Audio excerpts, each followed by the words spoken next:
Are you tired of trying to keep ahead in the rat race, only to have so much of your hard-earned money going to the tax collector? Equity doesn't pay the bills. Retirement savings don't pay you now, and there are only 24 hours in a day to work. The only solution is passive income that pays you 24/7 now, not 40 years from now. From vetted investment opportunities to tax savings strategies, let John guide you through all the confusion and take control of your financial life in pursuit of financial freedom. So sit back, relax, and welcome to the Wealth and Freedom Nexus.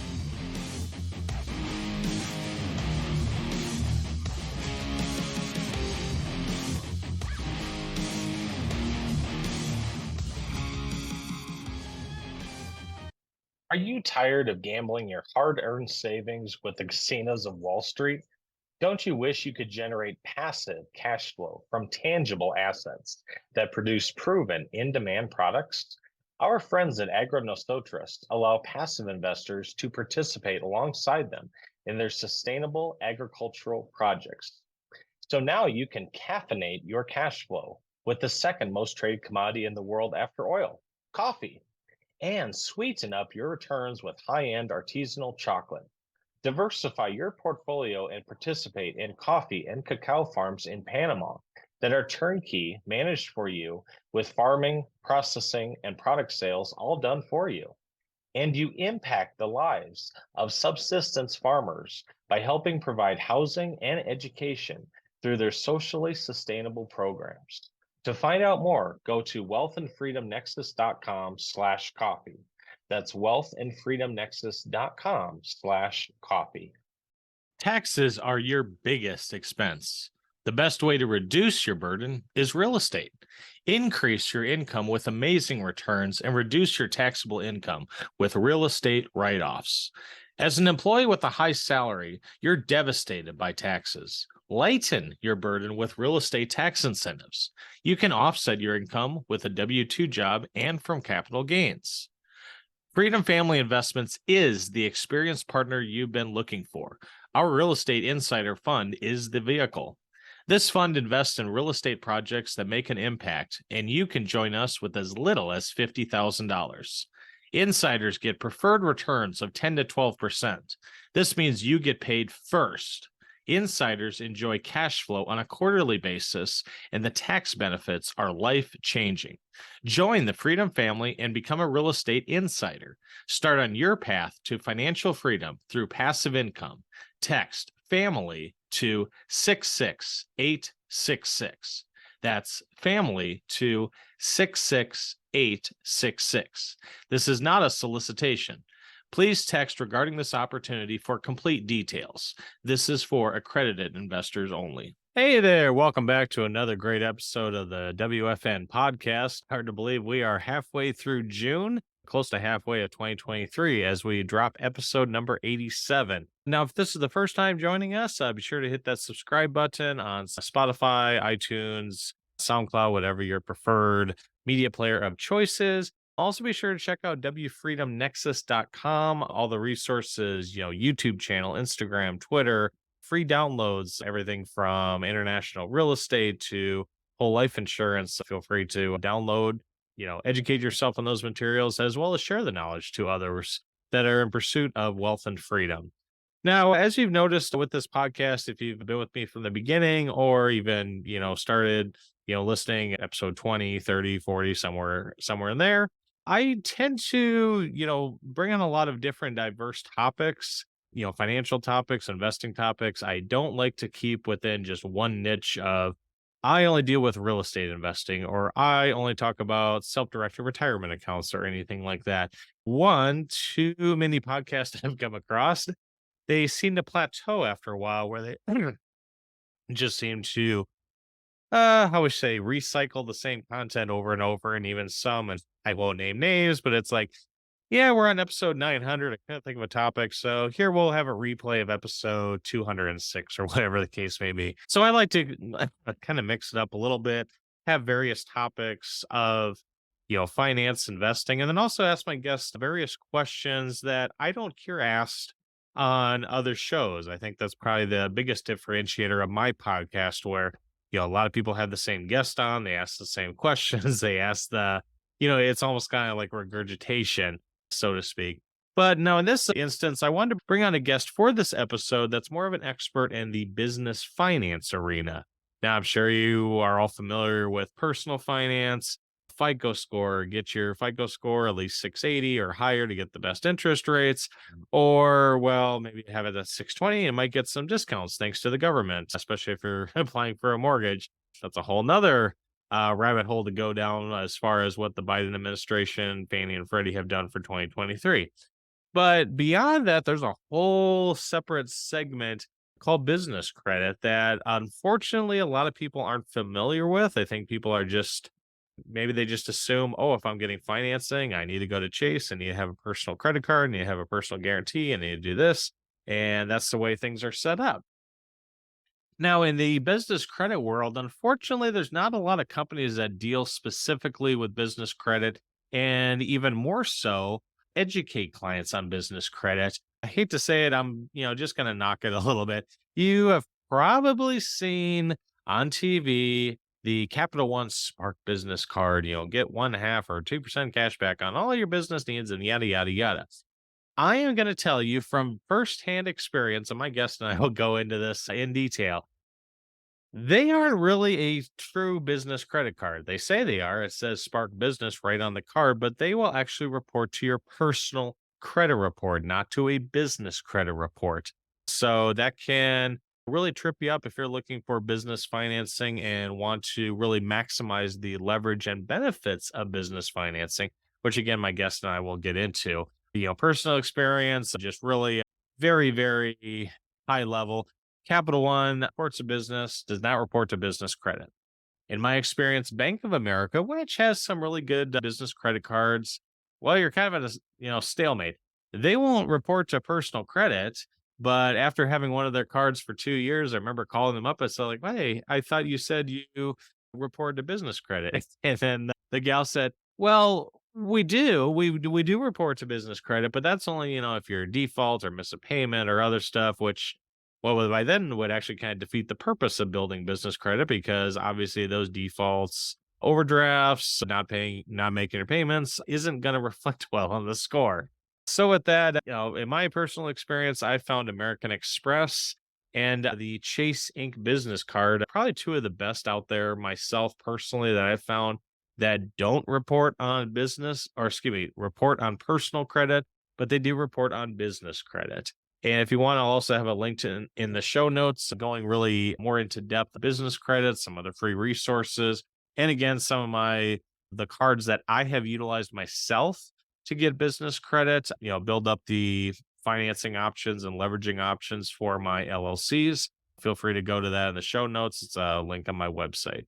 So with that, my guest today is Dalle Garcia. She is the founder of Gold Crown Credit. And I asked her a number of questions, both from an intro level, but also a little bit more sophisticated level as far as business credit. So I certainly hope you find this educational. This has been kind of a little side journey for me where I've wanted to learn more about business credit. And here we are approaching episode 100. And this is the first podcast I brought on a guest to talk about this. So I hope you enjoy it. Hope you learn a couple of things to build business credit as you expand your businesses and LLCs, etc. We will get into that interview after a word from our valued sponsors. Are you a podcaster who finds yourself drowning in an endless task that goes into producing a show? From editing to creating show notes and audiograms, it can all be overwhelming. But what if we told you that Lightbulb Podcasting has a solution to make your life easier and your content even better? With our exceptional services and top-notch support, we can help you create captivating content that will keep your listeners engaged and coming back for more. So say goodbye to long hours spent editing and creating show notes. Say hello to more time to focus on your creativity. Let us help you bring your show to life in a way you never thought possible. Visit us at www.lightbulbpodcasting.com and discover how we can help take your podcast to the next level.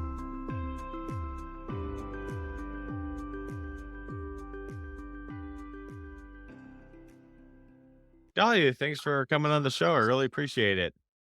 Thank you for having me, John. I'm really excited today. Thanks. Now, for my listeners, I know you kind of probably put it best connected on LinkedIn, various podcasts, kind of have a virtual relationship, never actually met in person.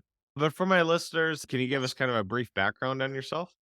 Absolutely. My name is Dalle Garcia, and I was born and raised in the Bronx, New York. Okay. I went to school, upstate New York. And when I finished college, I lived in Westchester County. So right now I live in Atlanta, Georgia. I was heavy into real estate in the last recession. Kind of what got me into starting my company, Gold Crown Credit, which is what we're going to be today about business credit. And I mean, I have a lot of experience. I used to be a mortgage broker, I'm real estate license, where I was also doing investing as well. A lot I've done from the last recession to now. So here living in Atlanta, Okay. 10 years now that I've been here. Wow. Wow. Okay. So, yeah, with everything going on in the industry, I mean, I know several loan originators and mortgage brokers. It's definitely a challenging time for them. I think somewhere like 50% of the industry has been laid off in the last 6, 8, 10 months, give or take. I mean, the business has taken a lot of change from the time that I was doing it back in like the early 2000s. Even certificates and licenses are required, where back then, if you had a pulse and had get a mortgage calculator. And as a borrower, it's like, hey, you can fog a mirror. Here's a loan for $500,000. Here you go. Yeah, those were the good old days. I remember we used to do 100% financing plus a 6% seller's concession close. Oh, geez. Wow. Yeah. Yeah. So well, we won't go down that rabbit hole for this podcast. But with that, and I know you said you've been at Atlanta now for 10 years, but with your background, how did you come up with, or how did you start Gold Crown Credit? And that's a great question, because a lot of things that we went through during the last recession, it drew me into starting Gold Crown Credit, because when the recession hit in 2008, I had so many clients. I was dealing with mostly the Latino community since I'm bilingual. Okay. And Chester County, there was not that many of us there at the time. So I felt responsible, because a lot of them, I had put them in some adjustable rate mortgages, things that I thought would be good for them to get their foot in the door to buy their home or achieve the American dream and whatnot. And it was like an American nightmare, because many of them could not refinance their homes. They were like in a negativization situation, and they were like, what are they going to do? And I was like, oh, geez. And then a lot of foreclosures started, coming up. So then I felt a little responsibility. And then I was going through my own situation, because I had adjustable rate mortgages myself for some of my investment. And I started to see things just kind of take a hold. And some were like they were either, missing payments on their mortgages because things were changing on their mortgage program. And then that's when their personal credit was hit big time. So at the time when I was a mortgage consultant, I used to refer the business to this company that used to do the credit repair restoration part of it. So I've always been looking at credit report. It's always something that's part of who I am and in financing and stuff like that. So I started saying, well, let me see what I can do, because the company went out of business, the one that I used to refer the business to. So I started on my own credit. I started working on some of these clients that were like, what am I going to do? Thinking like, well, maybe things would change in 6 months to a year, and then maybe they'll be able to refinance. But as we all know, in the case, but that's what started the Gold Crown Credit. I didn't have a name for the company yet, but I was just helping people with their personal credit. And then I was like, well, how do I know that when I buy investment properties, a lot of the investors I worked with, they would set up entities to buy their properties under. So I wanted to learn more about how do I build business credit, and what was that about, and how do I, kind of leverage that. So that all kind of came out during the last recession, like around 2008, 2009. I started personal credit, and then I started learning about business credit, and here we are. That's right. So now I've kind of been through the school of hard knocks, so to speak, of building my business credit, of just little pieces here and there, read this, read that, etc. But for my listeners, maybe this is the first time they've heard about it. They're just familiar, hey, I got my, Chase Freedom card. I put everything on that or whatever. But what are the major differences between personal credit and what you said is business credit? Okay, major differences. And then since we live in a corporate fiction, the United States of America is a corporation. Many people don't know that. So we have to act as corporations as well. Even if you don't provide service or a product to a third party, I as one. Some people, when I notice a lot of people, they get EIN numbers, which is the taxpayer ID, Okay. and a sole proprietor or like an individual. Some people that may have like a 1099, but that's not really building. That's getting an EIN is just one thing, but really the first step to doing all of this is to get an LLC or corporation registered with the state that you're currently living in. Okay. So it gets more complicated, like when people want to do like states where they have tax loopholes, you know what I'm saying, like Vegas and stuff like that. But what we're going to focus on is registering your entity, your LLC or corporation. Once that's done, get a name and it's approved by the state that you're registering your entity with. And the next step would be to get the EIN number with the IRS. Which is a lot of the times people have the EIN, they don't have an LLC. So this is why I'm making this point. And once you have those things together, then you're like, okay, what's next? What's the point of all this? Well, separating your personal credit from your business credit is huge because there's leverage in it. And I'm going to go into more detail about that. So when you have your business credit, you're able to open a business bank account. Okay, that's separate from your personal account. So how does that help people in many ways? Well, if someone's coming after you and they're trying to sue you, right, or anything like that, they're going to always look for your personal asset. And that includes your personal bank accounts. A lot of people think like, oh, if I put my money in there, it's going to be safe. But if someone's coming after you, whether it's the IRS or if it's a debt collector, I've seen many of my clients have levies put on their accounts, on their personal accounts, where now the money's in and they can use their money. But if you have a business account, whether you're providing a service or a product, they won't be able to tap into that account. Even if you're the person that's involved in any suits or any cases where there's assets that they're trying to, grab. Okay. So protection. It's a form of protection. So that's one thing that I highlight to people because many people have had issues where they've had their accounts levied and frozen. So aside of that, when you're separating your person from your business, you're able to build your business credit and start operating as a business, getting business bank accounts, getting business credit cards or even debit cards, and start operating as a business. Because as we know, I'm not an accountant or a CPA certified, but I know that, for example, when you are operating as a business, you're able to deduct expenses from your day-to-day activities and pay yourself first. Sure. Operating as a business versus as a person. So as you can see, it already has a lot of benefits with a smaller portion. All right. Right. Go ahead.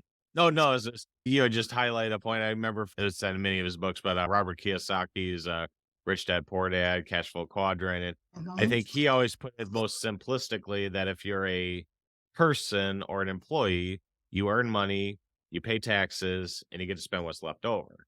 With That a is correct. business, you earn money, you spend money or invest it or whatever, and then you pay taxes on what's ever less, which if you're, again, I'm not a CPA either, but if through a lot of proper constructive financing ways to do it, you can potentially pay 0% federal income tax. So, That is the correct. AOCs, the Warrens, and so forth might not be happy about that, but you can very well legally do that. So, Right. Or at least minimize the expense in reference to that. So like you mentioned, the Robert Kiyosaki quadrant, like the earned income, which is the W-2 income, the personal income is the highest taxed income that exists. And so even though you're a 9-to-5 person and you work a W-2, you can still set up an entity and you can write off like gas expenses. There's certain things that, it talks to that you might be able to like have the upper hand versus how you're operating as a W-2 employee, sure.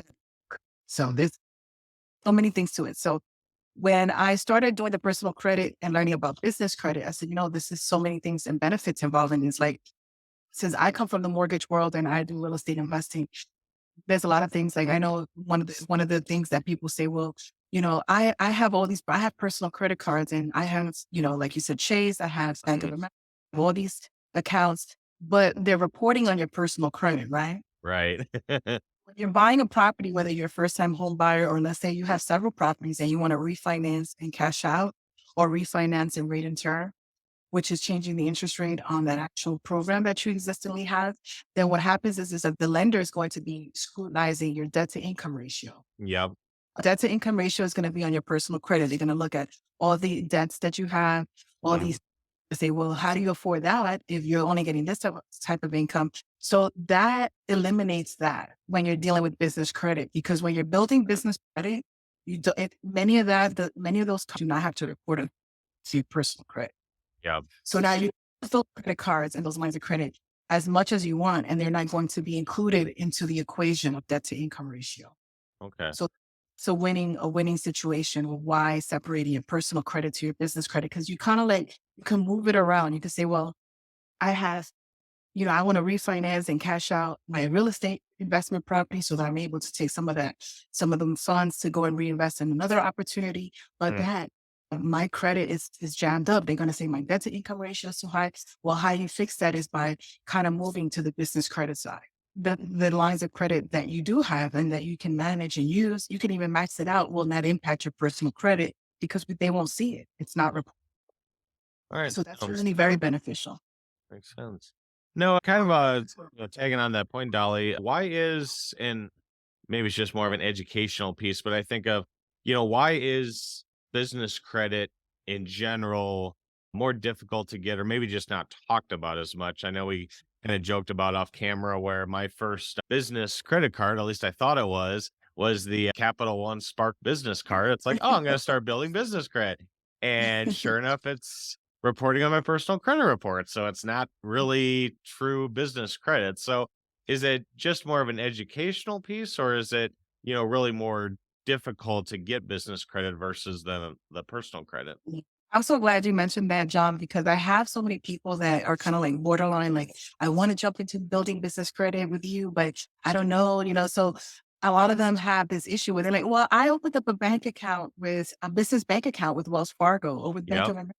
And guess what? I got a business bank credit card with them as well. And I'm like, okay, but guess what? They had to pull your personal credit to do, right? Called personal guarantee, right? How this works is that, and that's fine. I'm not knocking it because you do actually get an actual business credit card. But the only reason why you're getting it is based on your personal credit history. Okay. How do we still do the same thing without having to do that? Well, that's the process that most people are not familiar about. So you're able to build business credit just by using your taxpayer ID number without using your social security number. But you have to be mindful about this. And this is the very beginning of building business credit, where most people have issues because they may have registered the LLC.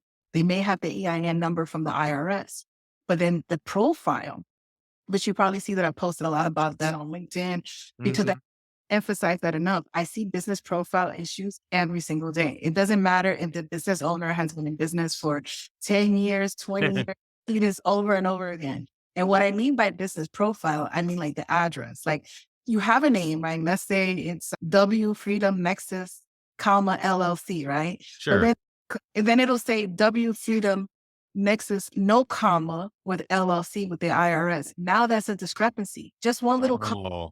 Any little thing can mess everything up with the alignment of the business profile. But let's get in deeper, like the address, which is usually the biggest issue. Most people, when they register the entity, they register it with their home address. Right. Flag for the lender automatically. They're going to do their due diligence. They're going to say, well, what is this address? Is this residential or is this an actual business address? Some people go as far as getting a UPS store address or PO box, which is not considered respected at all by the lender. Okay. So what happens is that now you're like a fish out of water, because now remember, all your business information is public record. Right. So the moment, and someone's looking for John, they're like, well, let's see what he owns. Oh, he has a business. Okay, well, let's look at the business profile. What's the address? Oh, that's his home address. So now you're because now people can find you. Oh, that's where he lives. Yeah. So to protect yourself. And then also you want to be respected by lenders. So there's many things that can impact that. So I'm always looking at that, and I see that over and over. Or they may have changed the address with the state, especially every year. Certain states require you to renew your entity. Yep. You can change your address, but then they won't change you with the IRS. So now we have two different addresses. Oh, gotcha. Now that's considered a big conflict. It's like you got to cross all your T's and dot all your I's with this stuff. So that's where I see most of the issues with businesses, their business profile. So you want to have an address that's a virtual address, which we discussed that before on LinkedIn. Sure. One of the companies that I recommend for virtual address is Regus. Okay. Regus.com. So they have Regus as like a company that handle office buildings. They may have Okay. different offices, or they've created a relationship with the owners. And what they do is that they sell that address to business owners. So no one really has a physical office location there. They're just, Okay. but when the bank does their due diligence, they're going to research it. It's an office building. It's Okay. actual business address. So Okay. that's respected. It's an actual brick and mortar where you're operating from physically.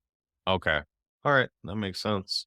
With that, Dalle, I know we kind of, touched on a few parts where we have these discrepancies, it's comma LLC with the IRS, but it's space LLC with the state, or different addresses between the two. But maybe in general, for, as long as you've had Gold Crown credit and all the clients, all the prospects you've talked to, what's probably the number one mistake you've seen when people are trying to get business credit?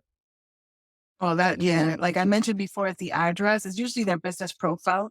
Okay. So begin, like some people just using their telephone numbers, like mobile phone numbers. Okay. If business, you really want to like invest in the small things that are going to make your business a legitimate business, which is Okay. the virtual address. If you don't have an actual brick and mortar, even if you're working from your home address is not recommended to use. If Okay. a telephone number should be a business telephone number that's separate from an AT&T or a T-Mobile number that you're getting from your Okay. it has to be like Ring Central or something that's legitimate where it has extensions. You want to have at least a one-page website that also has all that information. Everything should be consistent. So that's where we begin. It's kind of like the foundation of building a home or Okay. a construction site. You want to make sure that the foundation is going to be good. So that's the same thing with the business. So many people are in business and their paperwork is not up to par. And that's the reason Sure. get access to business credit the right way. So going back to what I mentioned before, so once you have that business profile where it needs to be, including the website, the telephone numbers, the address, you know what I mean? All of those things, then now we can move on to building business credit where we start with vendors, or you can even start with secure line of credits, which you can, wherever you open up the bank, instead of giving them your personal credit to give you a line of credit, because you want to keep them separate. Sure. You say, hey, I would like to establish a secure line of credit. If you have like $2,000 or $3,000, I would like to put that there. And that's going to be reporting onto your business credit. The business credit is Duns and Bradstreet, Equifax Business, and Experion Commercial. So these companies, just one, most people only focus on Duns and Bradstreet. Like I talk to so many people, they're like, oh, I have my Duns number. And I'm like, Yeah. okay, great. Then do they even have that proper address from the very inception of the entity? Because everything has to be the same across the board. So once those things are in line with the profile, then we make sure, okay, let's see that they have visibility with Duns and Bradstreet. Let's see that they have visibility with Experian and Equifax.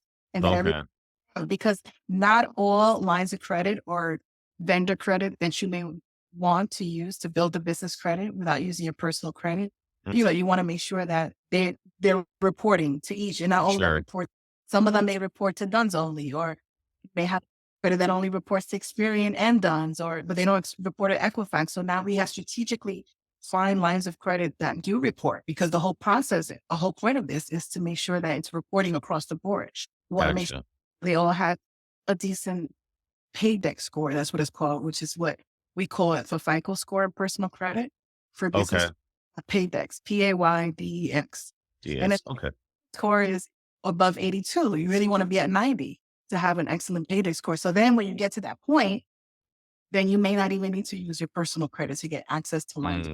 Now you have a score that the lenders can look at versus not having any score, just having an entity registered and saying, hey, I want to get a business credit card. It doesn't work like that. It has to be built so that there's different tiers. So there's actually 4 tiers of building business credit.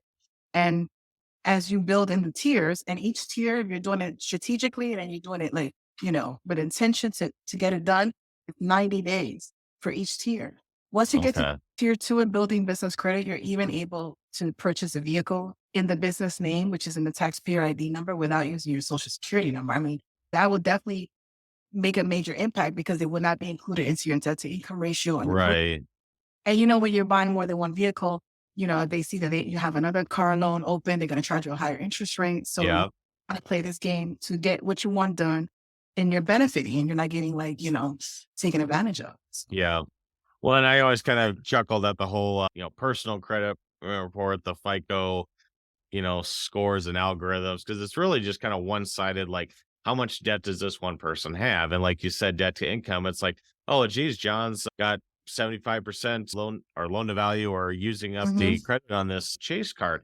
And well, yes, that's true, but I have a 0% balance transfer offer that's good for 21 months. That's why I'm using right. that credit. But the FICO score, it's very just one-sided, one direction. Oh, bad John, you're using more than 29% of your personal credit. So Exactly. So you see how, it's like it kind of hinders you. So if you know how to enter the business credit and get the lines of credit where they're not reporting onto your personal credit, you can max out those credit cards as you go and take advantage of the 0% APR, move the balances around if you want to without it hindering your personal credit, or get more than one vehicle in the business name so that now the bank is like, well, they already have an existing open vehicle that's going to be a higher interest rate. Like, let's say you want to buy a vehicle for your children or your wife or whatever. So you have to learn, and then you can do this with as many entities as you want. You can have 3 or 4 different entities. You can even have a trust and as a holdings company for your entities, and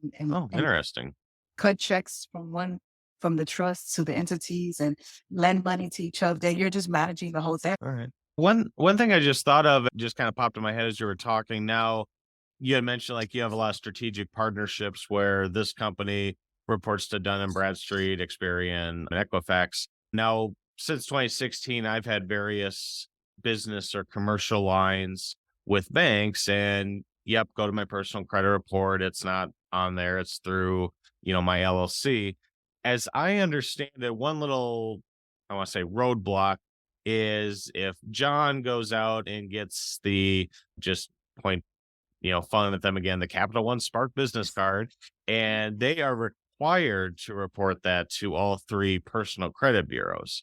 But on the business side, if I have an actual business credit, they're not required to report that to Dun & Bradstreet, Experian, and Equifax. Is that still correct? Yeah, it may vary. Sometimes you also have to get stern, because a lot of it is all through your consent. And changes have they made to their, to their approval process. But most of the times, if the business is new, of course, if the business has been in business for more than 2 years, then it's a little bit different than if it's a brand new one, right? So because we do funding where it's unsecured funding, which is credit, which is what we're speaking of, with a new business. They may not have not even one year in business, but because they have a 680 or higher FICO score, they become the personal guarantor to get credit. So this can help a new business get access to some kind of funding if they need it to be able to operate. Like I said, some of my clients that took advantage of those unsecured funding lines of credit were people that were in Airbnb and had to use the funds to either do arbitrage, or they had to get rental furniture, or whatever they had to do to get the funds. Some of them was able to get funding because they wanted to build their e-commerce store and do marketing expenses. So everyone's in a different position. So a new business is able to get access to lines of credit. We're not frowning upon that, but it will be leveraged on your personal credit, which is called personal guarantee. The great thing about the personal guarantee option is that it doesn't even have to be the business owner's personal credit. It could be a third party. It could be a business partner. It could be a spouse.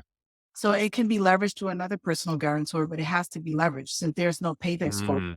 Interesting. So the goal is, okay, you can do that. And maybe you might want to do another entity and not do that, and just say, I'm just going to build this up, just taxpayer ID alone, and not worry about personal guarantee. And I'm going to use this one to personal guarantee it to my friend Joe, who's also my business partner. We want to be able to put some, Amazon trucks on the road. I have clients like that, and they're like, we need more trucks. We need to build our fleet. So then, so doing that, and even if you start a team like a group on Facebook or any group, and you have people that are into this type of business, Amazon, and they need equipment, then they can personal guarantee each other's LLCs and start getting access. You can do this for commercial real estate investing as well, to also be able to get, instead of trying to get a hard money lender, you can say, well, but you can get up to 150,000, but let's say of unsecured funding, which is going to be in a credit card stack. So the goal is to get the funding, but then you got to pull it out of the credit cards. And that's a whole nother zone. Sure. Yeah. And then you're able to so let's say you needed 500 grand. So you have 5 or 6 people that work together and they all have the proper, credit rating and the score. Now they can get access to business funding by setting up 5 or 6 different LLCs. And now they can get 100, 100, 100. Now we got 300, 400, 500 grand that we never had to begin with. Now we can jump into the deal that perhaps would have been harder to get into. So you just got to be kind of creative with this stuff. And then we can say, well, let's get another person that we can do the funding through. And then that could cover the monthly expense until we can refinance this property. All right. Well, I actually learned a couple tips or listening to this and I kind of got my wheels turning of That's good. various things. But like you said, that's a whole nother Zoom conversation or maybe another rabbit hole conversation at some other point. So as we close out, Dalle, and I already got a page of notes, and for those listening, I'll have the resources that we mentioned. I'll have that in clickable format in the show notes. But if any of my listeners, this is the first time they've heard about business credit, maybe their wheels are turning of like, well, gosh, my credit isn't the best, or, it's right on the line, but gosh, I'd really like to get a business credit line to whatever, expand my store, buy another rental property, buy furniture for my Airbnb, whatever the case may be. What's the best way to reach out to you and your company? The best way to reach out to me is on my website, which is goldcrowncredit.com. You can also reach me. We have an 800 number, which is 844-244-8144. I'm at extension 1. My name is Dalle Garcia. I would love to hear from you, even to know where you are with your businesses, because even if it's a new business, whether it's an established business, there's always a way for you to build business credit. Even if your personal credit is not good, you don't need your personal to build your business. All right. Good to know. So, all right. Sounds good. Well, again, I'll have all those links in the show notes so you can contact Gold Credit Union. Dalle, it's been great to have you on the podcast. And I actually learned a few things about business credit myself. Well, I'm glad that you did. And I appreciate you having me on the show. And I look forward to being on again. All right. Thank you very much. Have a wonderful day. Thanks, John. Thank you for listening. Be sure to share, rate, review, and subscribe on your favorite podcast platform. For more updates, check out www.wealthandfreedomnexus.com. Remember, nothing on this show should be considered tax, legal, investment, or professional advice. This show is produced solely for educational and informational purposes. Please consult an appropriate and licensed tax, legal, real estate, or business professional for specific advice for your situation. For distribution or publication rights or media interviews, please contact the host.